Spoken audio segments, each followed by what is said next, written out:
வீடு நல்லா இருக்கணும், நம்ம நல்லா இருக்கணும், வீட்டில் நல்ல நிகழ்வுகள் நடக்கணும், தொடர்ந்து நம்முடைய இல்லம் ஒரு வளர்ச்சி பாதையில் போகணும், குடும்பத்தில் மகிழ்ச்சி நிலைத்து இருக்கணும் அப்படின்னா இந்த 5 விஷயங்களை கண்டிப்பாக செஞ்சு பாருங்க.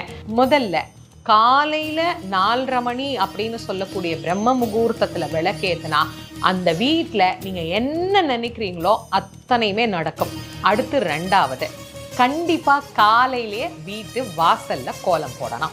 அடுத்து 3வது, தீபம் ஏற்றிட்டோம்னா தூபம் அப்படிங்கிறதும் போடணும். அதனால் பூஜை அறையில் நல்ல கமகமன் சாம்பிராணி போடணும். 4வதா நம்ம செய்ய வேண்டியது நமக்கு பிடிச்ச கடவுளுடைய பதிகத்தை பாராயணம் பண்ணணும். 5வதா ஒன்று, ஏதாவது ஒரு சின்ன நைவேத்தியம் அப்படிங்கிறத வைங்க.